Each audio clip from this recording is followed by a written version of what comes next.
Hey, so I've been wanting to do this video for about a week or two now, for John over at JW's Dugout. He was asking for a VR, so it's for his 100 subscribers. So congratulations, John, on that. Very cool. John, if you haven't seen his channel, you should. He tells some great stories. He has a great collection. Actually, he just posted a video. I think it came out today. It might have come out at the end of the day yesterday, but I watched it this morning, showing his Fred McGriff collection, and uh, it's it's pretty incredible. Actually, he didn't show the whole thing, which is the incredible part about the video. But anyway, he asked for VR, and asked specifically for us to tell a story about the first time, our first memory at least, of a card show or a card shop. Well, I didn't grow up going to card shows. I never went to a card show as a kid. I never went to one until I was in my adult years, um, and so even card shows though for me were pretty rare for a couple of reasons, I suppose. One of them is just my parents just didn't have any interest in the hobby and didn't have any interest really in uh, baseball at all. And so as I collected cards, it was basically just getting them, gas stations and Walmart and wherever you could get a pack of cards. And so it wasn't until we lived in a town where I could actually walk to a card shop that I was able to go to one for the first time, and it was a pretty fascinating year for me in my life. It was 1992. I'm 12 years old, and never have a lot of money to spend, but we found a card shop that was within a mile or two from our house, so we could walk there. And living in Illinois at the time, and at this point it's kind of the boom era for basketball. Basketball was huge. Michael Jordan was everywhere, and so while I had always collected basketball, at this point I was really collecting both baseball and basketball. Which, if you've got no money, you want to make it harder on yourself, collect two sports. So anyway, I remember going into the shop, and it was right at the time when Shaq's rookie card was out, and everybody was on the hunt for his rookie card. I think, and someone correct me if I'm wrong, I think it was his Fleer Ultra that was the big deal.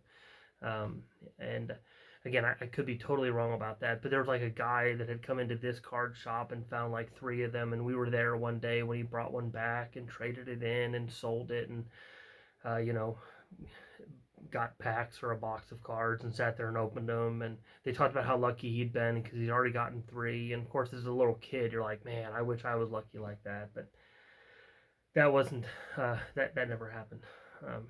I don't even know if we could afford Fleer Ultra at the time. Like, that was one of the more expensive packs of cards. But anyway, in one of the showcases was actually the card that was more interesting to me anyway. I was always a Ricky Henderson collector. From the time I was 7 or 8 years old, that was my guy. And part of the reason is because everyone else was collecting somebody else. We were either living in Iowa or Illinois during my until I was about 12. Then we moved out to Connecticut for a few years, but Iowa and Illinois for those first few years. And um, so everyone around there were Cubs and Cardinals fans for the most part. So Ryan Sandberg, Andre Dawson was with the Cubs at the time, uh, and then of course if you were a Cardinals fan, it was Ozzie, uh, and so there was that. And then if you weren't one of those fans, there were other players who were on the scene who were just huge. 87, 88, you're talking, Jose Canseco and Mark McGwire and Nolan Ryan, if you're into the pitchers, and so on and so forth. You could all name these players right along with me, right? Wade Boggs, Don Mattingly, all these guys. Then of course 89, Griffey hits the scene. Just a huge deal. And so for me, Ricky Henderson was a way I could collect somebody who wasn't one of the big stars. So if I'm opening a pack of cards and I get a Jose Canseco, I can trade that and get pretty much any Ricky Henderson I want. If I get a Ryan Sandberg, I can trade that and get pretty much any Ricky Henderson I want. So that was part of the appeal for me. But also, of course, his speed and just who he was as a player. I enjoyed all of that. So anyway, so back to the card shop. So we're in this card shop, and I'm looking at the cards that are in the display case, and there in front of me is a card I've only seen in Beckett magazines, and that's the Rickey Henderson rookie card. Now this tells you how sheltered I was, you know. I mean, if I'd gone to more shows or more shops, I would have seen that plenty of times. But this was the first time I had seen it in a case, and I saw it there, and it had a price tag of $100 on it, and I got to tell you, $100 might as well have been $1,000,000. I did not have $100. You know, I would be lucky to be going to this card shop with $10, and more likely I was 5 or 6. Like that was it. So $100 was just so, you know. Of course, what do when you're that age? You don't have the money. There's no way you're ever going to get it. So you just go back and look at it in the display case from then on out, and that was all I ever did. Now that might sound like a terrible experience. As a kid, it always excited me. My player, his rookie card was $100, and there it was. I loved the rookie card. I loved the way it looked. And honestly, by the time I quit collecting, I never got it. I got close in years. I collected some of his cards, had some of his 82s and 83s. I think I had his 81 Fleer card maybe, but just never got that 80 tops Rickey Henderson. So skip forward a bunch of years. I'd like to think it wasn't too many, but it was a bunch of years. A bunch of years later, I get back into collecting, and my little brother, who seems to really enjoy buying things for other people. He buys stuff for himself as well. He collects comic books and just has quite an impressive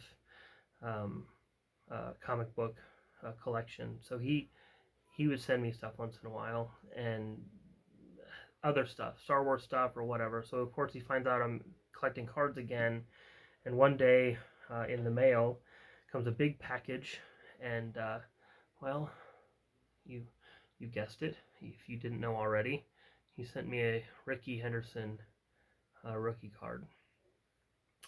And that was pretty awesome. So my first Rickey Henderson rookie card was a gift from my younger brother. But that actually is not even the best part of the story. He told me the story later on. He said he'd hit buy. He was shopping on eBay or something and bought the card, and then was scrolling and saw that there was another one that was maybe a little bit better in his eyes, because he collects comic books, but one of the things he likes with his comic books is he likes it to be signed by the artist, or maybe someone who like acts, like if it's an X-Men and it's somebody who's acted, but usually it's the artist. That's kind of the big deal for him. Anyway, what does he see down a little bit further is Rickey Henderson with an autograph, and he says, well, what's better than Rickey Henderson rookie card than Rickey Henderson rookie card with his autograph? So that, let's see if I can get it there. There we go. That's the Rickey Henderson. I probably actually need to get my face out of it for it to really focus. It's worth it to focus that on that card. It's a beauty. So many years after seeing one in the glass, I now have two, neither of which I paid for, but said generous gifts from my brother. So John, that's my story. My first card shop experience. Just I remember all of the other stuff, the other commotion of the card shop. The basketball was huge in that area. I'm living in Illinois in the 90s, right? Basketball's huge. Everything's about the Bulls, but Shaquille O'Neal's rookie year, all of that, but the thing that drew my attention the most in that card shop was that Rickey Henderson rookie card, and man, never got it then. Always something that nagged at me a little bit, and then lo and behold, my brother took care of that problem for me. So that's it. I've made this drag on long enough. Thank you all for watching.